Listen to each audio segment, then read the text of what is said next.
Si nos está visitando, le damos una bienvenida especial. Muchas gracias por adorar a Dios con nosotros en esta mañana y gracias a todos por traer la iglesia a esta cancha. Esta es la tercera semana de la serie Luz del Evangelio, que está basada en el libro de Segunda de Corintios.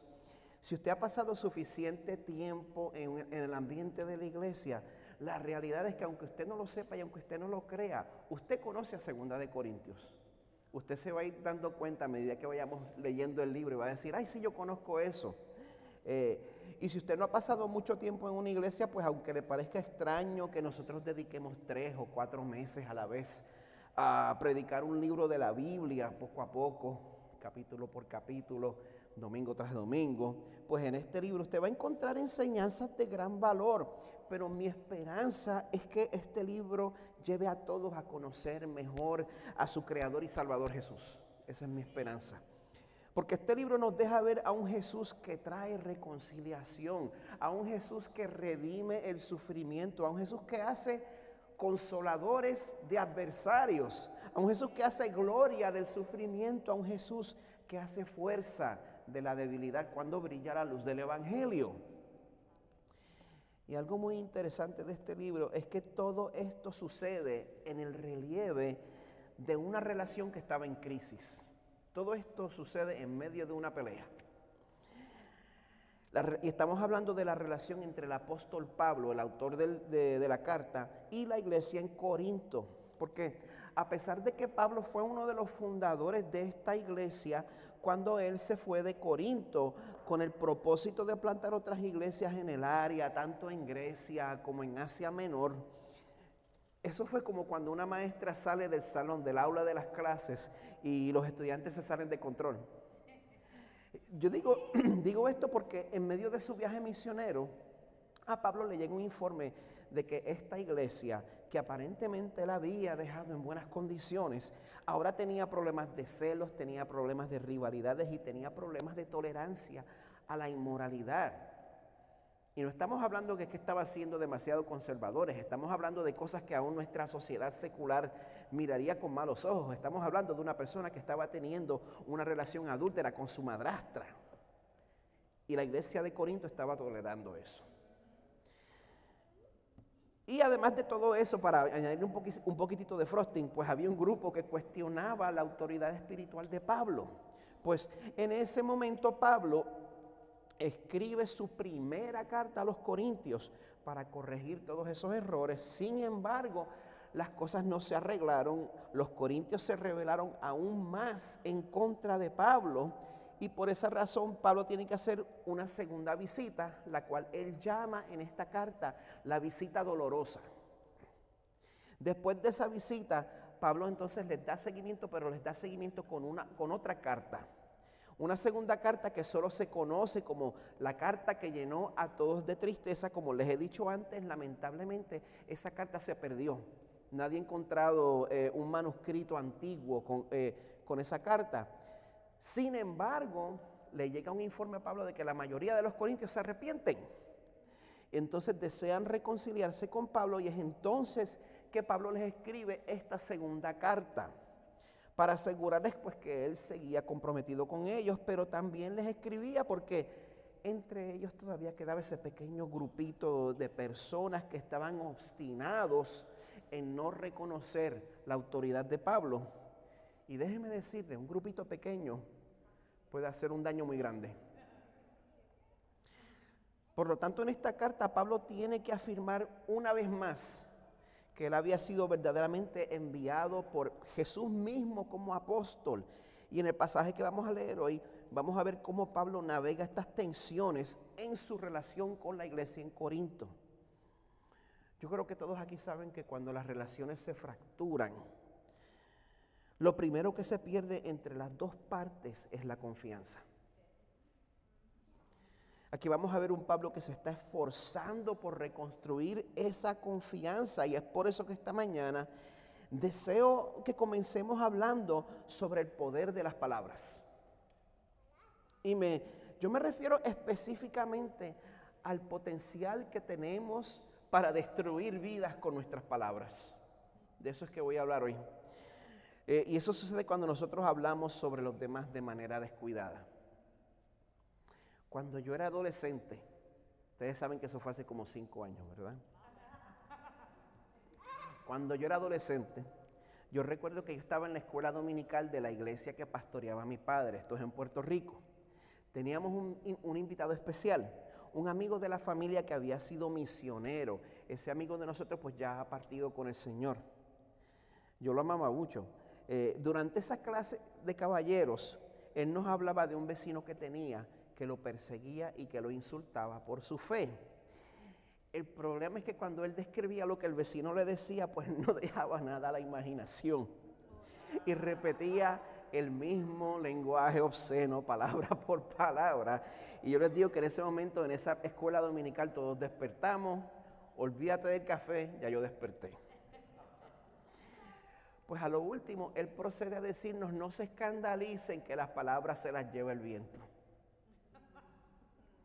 Bueno, con todo respeto a la memoria de ese hermano amado, lamentablemente yo tengo que diferir, porque 35 años después yo me acuerdo de ese incidente como si hubiera sido ayer. Ahora, hay muchas veces que las palabras dañinas resultan en asuntos que no son tan graciosos. ¿Quiénes conocen a Casiodoro de Reina? 3 personas, bueno.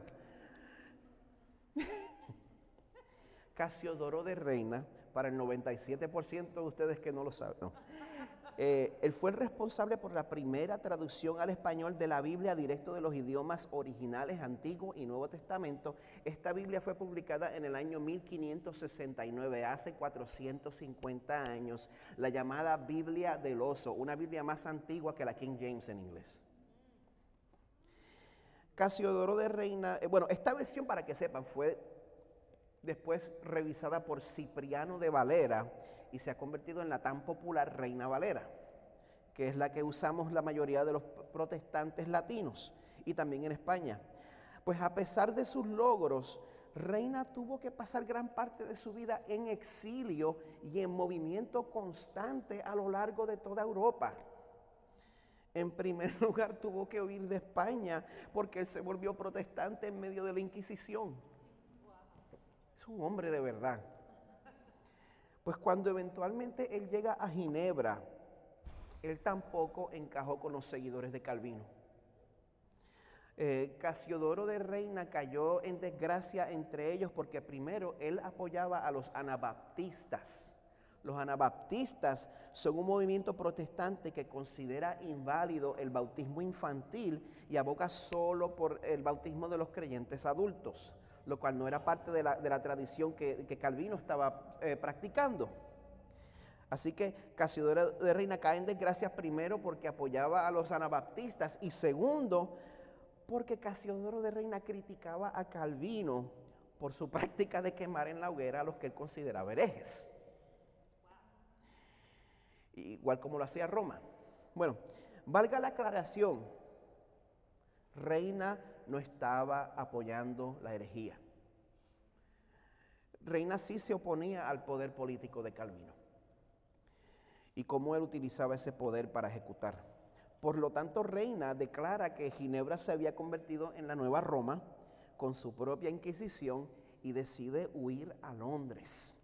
En Londres, pues él fue pastor de refugiados españoles y refugiados italianos, pero eventualmente tuvo que seguir huyendo hasta llegar a Alemania y allí fallece a unos 73 años de edad. Él tuvo que llegar a Alemania porque en adición a tenerse que esconder de la Inquisición que había puesto un precio sobre su cabeza, unos seguidores de Calvino, no todos, unos, también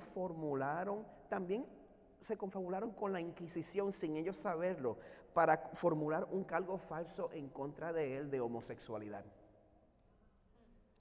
15 años después de esto, pues Reina quedó exonerado de los cargos, pero él nunca pudo disfrutar de su reivindicación. Qué bueno que ya eso no sucede, ¿verdad? Borre todas sus aplicaciones de medios sociales. Todo todo esto es un ejemplo de lo que sucede cuando nosotros nos hacemos parte de esta cultura de estarse escandalizando, de esta cultura de estar repitiendo acusaciones como la que vemos en los medios sociales. En el clima que estamos viviendo hoy en día, es bien fácil uno añadirse a una turba de personas que arruinan reputaciones. Es bien fácil hacerse parte de una turba de personas que arruinan reputaciones y después siguen su camino fresquecito sin hacer enmiendas ni reconocer lo que han hecho. Pero a Dios eso no le está nada de gracioso.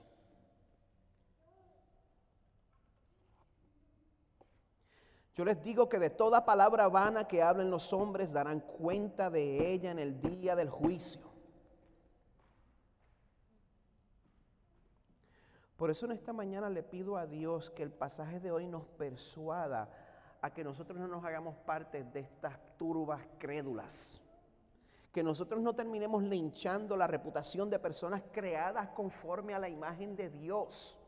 Y que de hoy en adelante nosotros hagamos una conciencia aguda del hecho que nuestras palabras son una espada afilada que debe ser utilizada con cuidado. Si usted se identifica como seguidor de Jesús, nosotros no podemos vivir como si las palabras que salen de nuestra boca no tuvieran consecuencia. No tenemos esa opción. Porque las buenas noticias de la salvación que Dios ofrece a través de Jesús, eso se comunica con palabras, con señas también. Y si deseamos compartir el mensaje de salvación con un mundo que se está perdiendo, entonces usted debe saber que Dios prohíbe que usemos nuestras bocas para el beneficio del reino de Dios y el reino de la oscuridad a la misma vez. Santiago 3 nos dice que es una contradicción cuando con nuestra lengua bendecimos a nuestro Señor y Padre y con ella maldecimos a los hombres que han sido hechos a la imagen de Dios.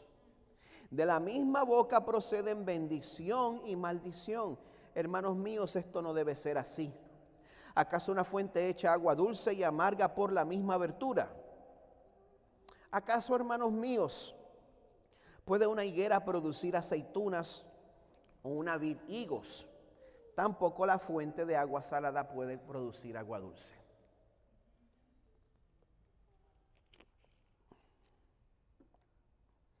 Dios nos exige que al hablar seamos personas de integridad. ¿Usted sabe lo que significa integridad? Ser una persona de integridad es ser una persona que es de una sola pieza. Ser una persona que es la misma donde quiera que esté.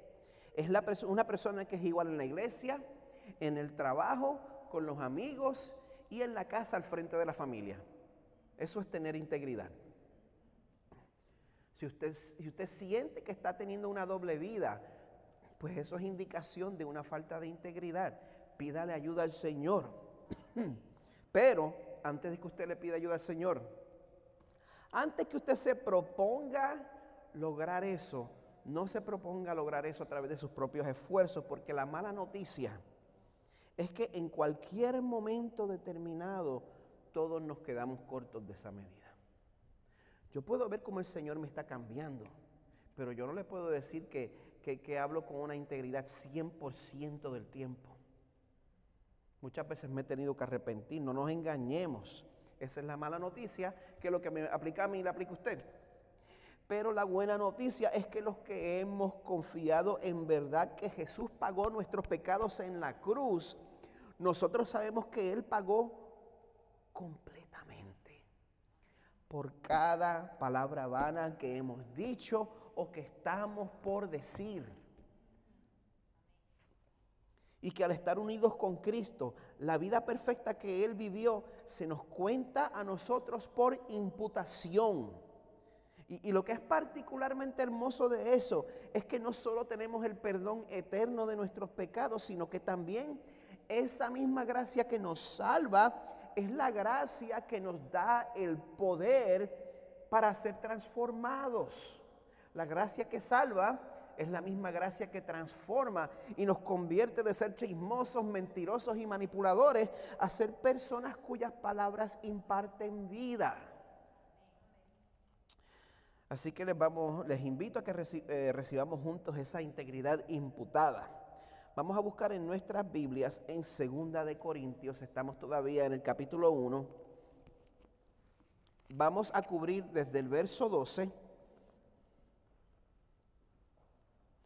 y entonces vamos a llegar hasta el capítulo 2, verso 4. Hoy yo voy a exponer el texto a la misma vez que lo vayamos leyendo porque es un poco más extendido. Pero mientras ustedes buscan en sus Biblias, primero podrían orar conmigo para que el Señor me ayude y me guíe a través de esto. Señor, yo te pido un milagro en esta mañana. Permite que la predicación de tu palabra resulte en vidas transformadas. Eso es lo que yo te pido, Señor, empezando por mí. Señor, que los que no se hayan amparado en Jesús hoy lo hagan sin tardanza, Señor. Te pido que hagas de nuestras bocas fuentes consistentes de agua dulce, Señor. Que nosotros hablemos con el propósito de edificar, Señor, aun cuando nosotros estemos heridos y tentados a herir de vuelta. Señor, también te pido que nos hagas personas que somos fieles a nuestra palabra, aun cuando no nos sea de beneficio. Tu palabra tiene este poder, Señor, porque tu palabra es viva y eficaz. Por eso pedimos que tu Espíritu imparta esa vida entre todos nosotros hoy. Pedimos en el nombre poderoso de tu Hijo Jesús. Amén. El pasaje de hoy nos va a mostrar cómo Pablo utiliza sus palabras para edificar.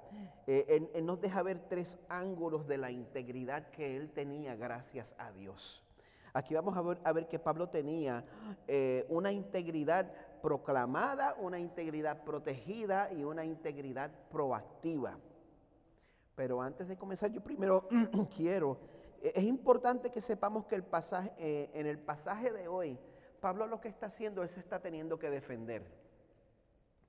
Él se tiene que defender de ese grupo pequeño en contra de él que quedaba en Corinto, que yo les había mencionado. Perdónenme.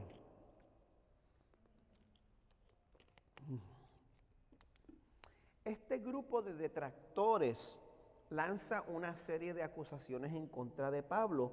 Y para entender la primera acusación, vamos a tomar un momentito para revisar el orden de eventos alrededor de la carta de 2 de Corintios. Pueden verlo ahora en pantalla. Número 1, pues alrededor del año 50 después de Cristo, Pablo ayuda a plantar la iglesia en Corinto.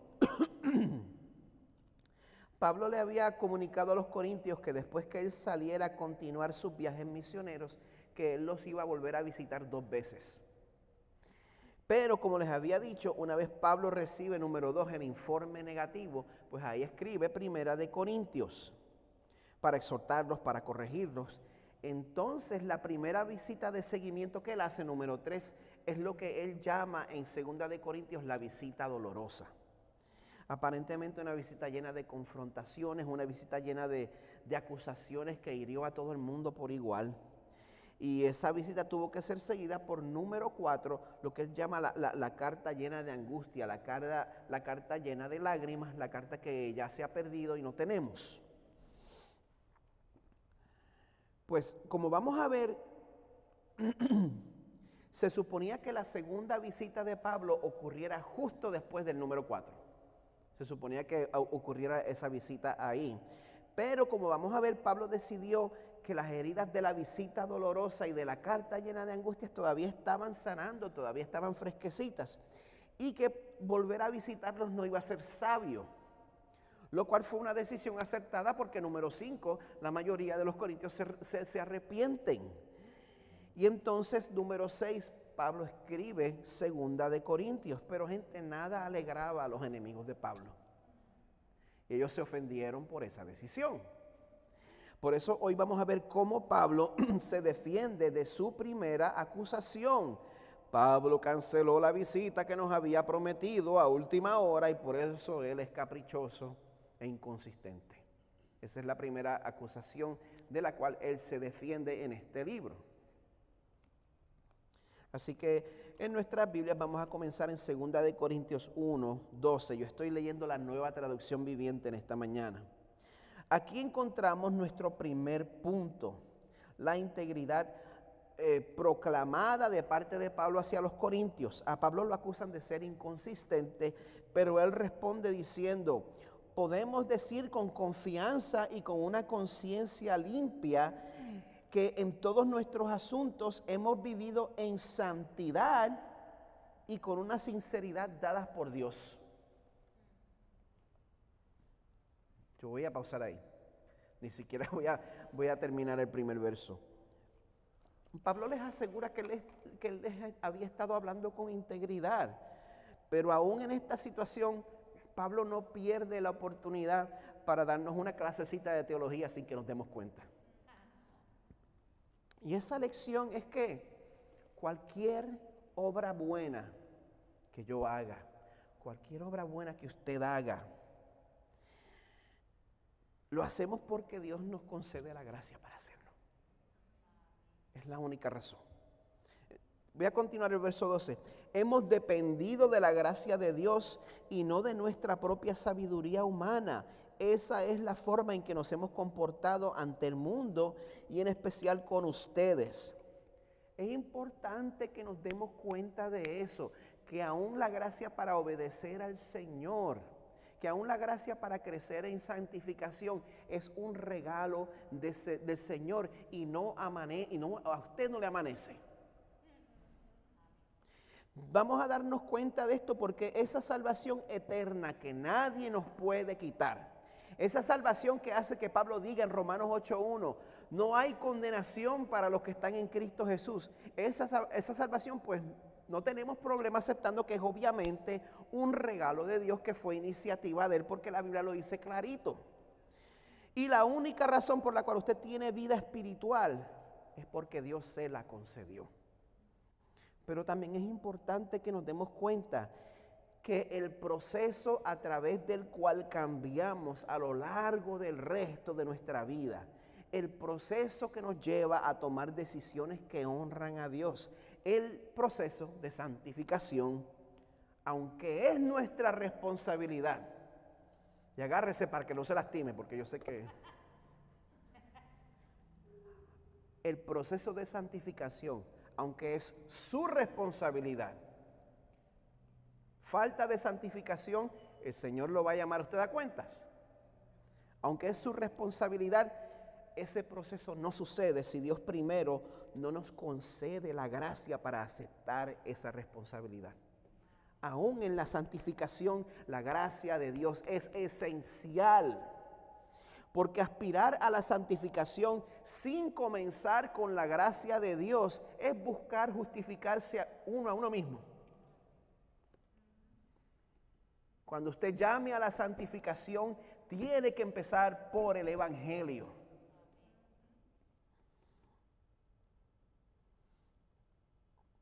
Lo contrario, estamos buscando justificarnos a nosotros mismos, estamos tratando de ganarnos la salvación con nuestros propios esfuerzos. Ese es el lobo del legalismo vestido de oveja. Gente, la verdadera santidad es un regalo de Dios que no comparte su gloria con nadie, ni siquiera con el que se somete a Él. La gloria es toda de Él. Y todo eso por medio peso. Nada más en el primer verso de hoy. Nos quedan como 3 horas. Bueno, no. Bueno, Pablo continúa asegurándoles que él no tenía ningún motivo ulterior con ellos. Les dice en el verso 13, nuestras cartas fueron transparentes y no hay nada escrito entre líneas, ni nada que no puedan entender. Espero que algún día nos entiendan plenamente, aunque por ahora no nos entiendan. Entonces, en el día que el Señor Jesús regrese, estarán orgullosos de nosotros de la misma manera que nosotros estamos orgullosos de ustedes. Pablo les está asegurando, gente, nosotros somos quienes decimos ser. No tenemos agendas escondidas. pueden confiar en nosotros, pero bueno, por más que Pablo desee que lo comprendan, por más que Pablo desee que no lo caractericen incorrectamente, aquí vemos que él no estaba esclavizado a la aprobación de los corintios. Vemos que Pablo está dispuesto a esperar hasta el día final para que Dios mismo sea que lo reivindique si es necesario. Eso a mí me ministra. Si usted es como yo, que es sensitivo a la opinión de los demás, cuando vemos este ejemplo de Pablo, yo le quiero pedir a Dios ese mismo poder para ser libre de la tiranía de las opiniones de los demás. Bueno, Pablo entonces les aclara los planes que había hecho al principio para visitarlos, verso 15. Como estaba tan seguro de su comprensión y confianza, quise darles una doble bendición al visitarlos 2 veces. Primero de camino a Macedonia y otra vez al regresar de Macedonia. Luego podrían ayudarme a seguir mi viaje a Judea. O sea, la intención de Pablo con su plan inicial de visitar a los corintios 2 veces, pues, era hacerles de bendición. Esa era la razón por la cual él quería visitarlos. Él quería que esto fuera una visita positiva, una buena memoria. Pues ahora Pablo tiene que confrontar a sus acusadores en el verso 17. Tal vez se pregunten por qué cambié de planes. ¿Acaso piensan que hago mis planes a la ligera? ¿Piensan que soy como la gente del mundo que dice sí cuando en realidad quiere decir no? La respuesta obvia le sigue, verso 18. Tan cierto como que Dios es fiel, nuestra palabra a ustedes no oscila entre el sí y el no. Esa integridad que viene de Dios también se puede ver en el Antiguo Testamento, en el Salmo 15, donde David describe las personas que tienen permiso para estar delante de la presencia del Señor. Él las describe de la siguiente manera. Ellos son los que no se prestan al chisme, ni le hacen daño a su vecino, ni hablan mal de sus amigos. Los que desprecian a los pecadores descarados y honran a quienes siguen fielmente al Señor y mantienen su palabra aunque salgan perjudicados.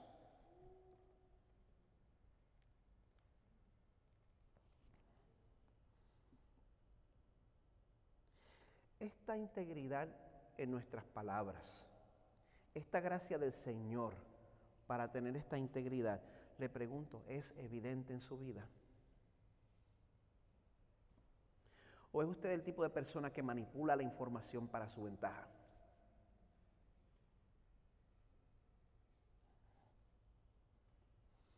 ¿Rompe usted una promesa que hace si la situación ya no le es ventajosa?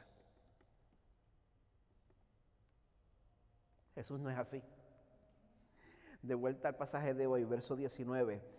Pues Jesucristo, el Hijo de Dios, no titubea entre el sí y el no. Él es de quien Silas, Timoteo y yo les predicamos. Y siendo el sí definitivo de Dios, Él siempre hace lo que dice. Gloria a Dios por su fidelidad. Y esto significa que si usted está en Cristo, Dios no se va a echar para atrás en lo que Él le ha prometido a usted. Dios no escribe nuestros nombres en el libro de la vida con lápiz por si acaso tiene que borrarlo después. Y esto también significa que Jesús personalmente fue fiel a su palabra. Aún en el momento en que sentía la angustia de la crucifixión que estaba a punto de pasar, en vez de echarse para atrás, le dijo a su Padre, no sea mi voluntad sino la tuya. Una vez más le pregunto, ¿usted se trata de zafar de sus compromisos cuando ya se le quitan las ganas?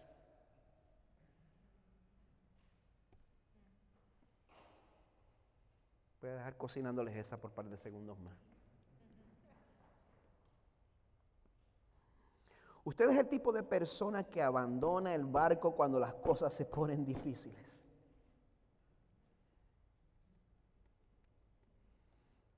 Esto aplica a muchas áreas. Aplica al matrimonio, aplica a las amistades, aplica a su compromiso a servir, aplica a su pacto de membresía. Si Dios nos amara de esa misma manera, ninguno de nosotros sería salvo. Pero Dios no opera así. Qué bueno, ¿verdad? El verso 20 nos dice: todas las promesas de Dios se cumplieron en Cristo con un resonante sí. Y por medio de Cristo nuestro amén, que significa sí, se eleva a Dios para su gloria. Lo que Dios promete en Cristo se puede dar por seguro. La fidelidad de Dios no depende de nuestra fuerza de voluntad. Tanto nuestra salvación como nuestra santificación y nuestra glorificación es todo obra de Dios. Quizá usted se está preguntando: pero pastor, usted habla demasiado de la soberanía de Dios en cuanto a la salvación, pero ¿no dice la Biblia que se supone que nosotros obremos para nuestra salvación con temor y temblor? Gracias por preguntar. ¿Por qué no leemos lo que dice la Biblia? Filipenses 2, 12 y 13, y se lo voy a leer Reina Valera. Por tanto, amados míos, como siempre habéis obedecido, no como en mi presencia solamente, sino mucho más ahora en mi ausencia, ocupaos en vuestra salvación con temor y temblor. No necesariamente significa que al ocuparte de tu salvación la estás ganando, pero ese no es el punto que voy a argumentar, porque lo único que yo tengo que hacer es seguir al próximo verso que dice: porque Dios es el que en vosotros produce así el querer como el hacer por su buena voluntad. Pablo afirma lo mismo en el pasaje de hoy, cuando hace el segundo punto y nos habla sobre cómo su integridad era protegida por su identidad como hijo de Dios. Dice en el verso 21, es Dios quien nos capacita junto con ustedes para estar firmes por Cristo. Su firmeza en Cristo es porque Dios le capacita. La Biblia no puede ser más clara. Él nos comisionó y nos identificó como suyos al poner al Espíritu Santo en nuestro corazón como un anticipo que garantiza todo lo que Él nos prometió. Si usted ha experimentado el poder del Espíritu Santo en su vida, felicidades. Porque el Espíritu Santo es una garantía de que usted le pertenece a Dios. Y ese Dios que nos salva, Él no vacila en su compromiso. No hay manera de frustrar sus propósitos. Pero como le mencioné al principio, tanto el ser salvo como el deseo de obedecer a Dios por agradecimiento son dos características inseparables en el cristiano. Son inseparables. Un creyente verdadero es alguien que desea ser más y más como Cristo. Y es por eso que si usted se identifica como creyente, uno de sus objetivos en la vida debe ser el comunicarse con integridad. Esto no es electiva, no es opcional, es necesario para todos nosotros. Y no solo debemos comunicarnos con integridad, sino que también debemos asumir que Dios está obrando esa transformación en todos sus hijos. No seamos prontos para sospechar de otros creyentes. Si no hay abundancia de evidencia concreta, seamos generosos dando el beneficio de la duda. Yo he estado en posiciones donde yo he necesitado eso. Le pregunto, ¿asumimos lo mejor de los que se identifican como creyentes? ¿Asumimos que sus motivos son buenos? ¿O vivimos sospechando de las intenciones de sus corazones? Ay, Señor. Gente, las acusaciones falsas hacen daño.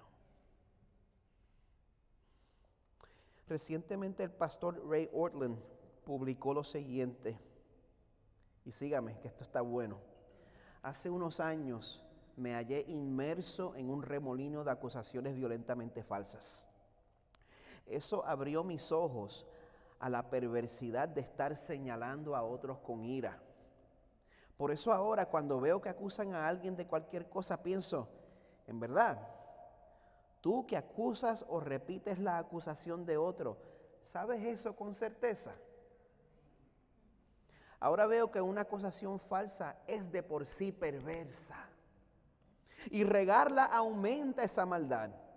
Y mientras peor sea esa acusación, más serio es el pecado de repetirla. Nuestras cruzadas con tanto fervor moral son inmorales. Si no estamos completamente informados, tener cautela es sabio y justo.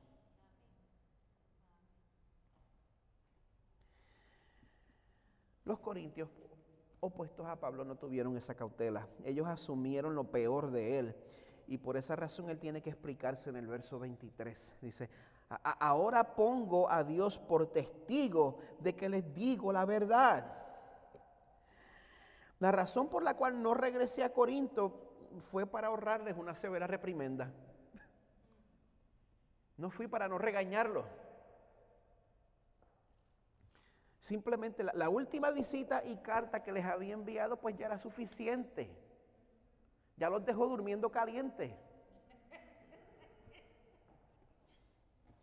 Y Pablo decidió que lo más sabio pues era dar espacio para que el Espíritu hiciera la obra que él no podía hacer. Y resultó en el arrepentimiento de la iglesia. La intención de él fue no abrumar a los corintios, saturándolos de corrección. Hay tal cosa en nuestro mundo reformado que tanto nos gusta regañar. Hay tal cosa como que a usted se le vaya la mano regañando. Eso existe. YouTube, eso existe. A veces los esposos no comprendemos eso. Me pasa con Carmen. Tenemos un conflicto. El siervo del Señor tiene conflictos con la sierva. Y muchas veces lo que yo necesito darle a Carmen es como un espacio y un tiempito, y eso es todo. Pero muchas veces yo sigo, ay, pero mira, pero no. Y, y no sé, a veces los esposos no comprendemos eso. Muchas veces tenemos que dar el mismo espacio que Pablo le dio a la iglesia en Corinto. ¿Quiénes dicen amén? Les pregunto, ¿nosotros tratamos de influenciar con amor o somos amantes de la confrontación? A veces es necesaria. A veces no hay remedio. Por eso existe Mateo 18. Pero no hay que ser amante de la confrontación. Hay gente que vive para el momento y se está saboreando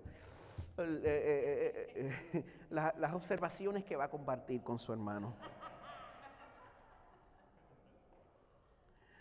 Ustedes me han confiado este rol de pastor, pero mi deseo es que la autoridad de ese oficio, no mía, de ese oficio, sea concedida por mi influencia y no a través de ejercer autoridad. Ese era el deseo de Pablo también, no soy yo nada más, no es mi personalidad. El verso 24 Pablo dice, eso no significa que queramos dominarlos al decirles cómo poner en práctica su fe. Queremos trabajar juntos con ustedes para que estén llenos de alegría, porque es por medio de su propia fe que se mantienen firmes. Yo no le puedo inventar la fe a usted. Eso tiene que ser un regalo de Dios a usted. Yo quiero obrar para su alegría, aunque usted no me lo crea. Si yo soy insistente en discipularle, si yo soy insistente en hacerle preguntas incómodas sobre las áreas de pecado con las cuales usted puede luchar, es porque las tendencias pecaminosas en nuestros corazones nos llevan a la miseria. Y yo quiero que usted se ahorre esa miseria. Yo deseo su felicidad verdadera. La razón verdadera de la corrección no es el placer de regañar, es por amor a las personas que vemos yéndose por mal camino. Ese es el corazón de Dios en Hebreos 12:6, donde el autor escribe, el Señor disciplina ¿a quiénes? A los que ama y castiga a todo el que recibe como hijo. Y como Pablo se consideraba un padre hacia los corintios, pues él les deja ver en su tercer punto que su integridad era proactiva porque era causada por su amor al pueblo de Dios. Ya estamos aquí en los últimos 4, estamos cruzando a a 2 de Corintios 2 y vamos a cubrir esos 4 versos. Dice: así que decidí que no les causaría tristeza con otra visita dolorosa. Pues ya estuvo. Pues si yo les causo tristeza, ¿quién me alegrará a mí? Por cierto, no será alguien a quien yo haya entristecido. Por eso les escribí como lo hice, para que cuando llegue no me causen tristeza los mismos que deberían darme la más grande alegría. Seguramente todos ustedes saben que mi alegría proviene de que estén alegres. ¿Cómo me identifico con Pablo? Si usted vive en miseria, yo la cargo también. Se refiere aquí en el verso 4, se refiere a la carta que les había dicho: escribí aquella carta con gran angustia, un corazón afligido y muchas lágrimas. No quise causarles tristeza, más bien quería que supieran cuánto amor tengo por ustedes. Como les dije, yo deseo su felicidad, pero les confieso que como Pablo, mi motivo también es porque su felicidad resulte en mi felicidad. Así que es un poquito egoísta. Y vamos a estar cada día más cerca de esta felicidad cuando nos demos cuenta de que nosotros nos ahorramos muchas contiendas y muchos malos entendidos, cuando nuestra práctica es comunicarnos con integridad y asumir lo mejor de los demás. ¿Qué concepto? Lo cual nos lleva a la pregunta: ¿es nuestra boca una fuente de agua dulce o salada?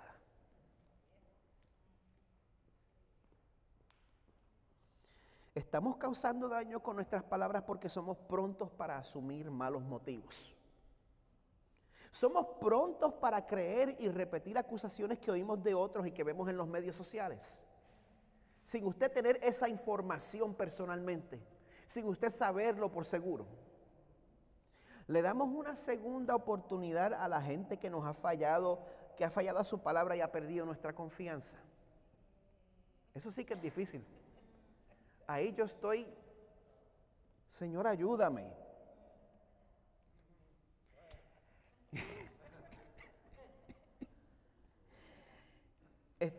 Por supuesto me refiero a creyentes verdaderos. ¿Estamos dispuestos a evitar confrontaciones innecesarias, perdurando a través de las injusticias si es necesario, por causa de la paz en el cuerpo de Cristo? Eso a Dios le importa. La paz en el cuerpo de Cristo es algo que Dios ama y algo que Dios quiere para nosotros. ¿Creemos en verdad que Dios nos va a reivindicar o nos tenemos que encargar de eso nosotros mismos? El mensaje central de este sermón no es: bueno, vamos a esforzarnos más para lograr esto. Porque si hemos recibido a Jesús como Salvador, primero debemos saber que Él ha cubierto nuestra culpa y ha redimido nuestros labios mentirosos, igualito que lo hizo con Isaías. En Isaías 6, donde Isaías tiene una visión de la santidad del Señor, se da cuenta de que Dios es grande y santo, y se da cuenta de que Él es un miserable pecador, y dice: ¡ay de mí, porque perdido estoy! Soy hombre de labios inmundos, y en medio de un pueblo de labios inmundos habito, porque mis ojos han visto al Rey, el Señor de los ejércitos. Entonces voló hacia mí uno de los serafines con un carbón encendido en su mano, que había tomado del altar, del lugar de sacrificio, con las tenazas. Con él tocó mi boca y me dijo: esto ha tocado tus labios, es quitada tu iniquidad y perdonado tu pecado. ¿Estás en Cristo? Es quitada tu iniquidad y perdonado tu pecado. Estamos comenzando a buscar el cambio desde una perspectiva de aceptación, desde una posición de aceptación por nuestro Padre. Por eso nuestra confianza no está en nuestra fuerza de voluntad, sino en nuestro Salvador. Segunda de Timoteo 2:13 nos dice que si somos infieles, Él permanece fiel, pues no puede negarse Él mismo. Si usted es del Señor, cuando usted se suelta del Señor, Él no le deja ir. Por esa misma gracia el Señor está presto a darnos la gracia necesaria para obedecerle. La gracia necesaria para asumir lo mejor cuando nos sintamos tentados a sospechar. La gracia necesaria para ser fieles a nuestra palabra, aunque nos cueste.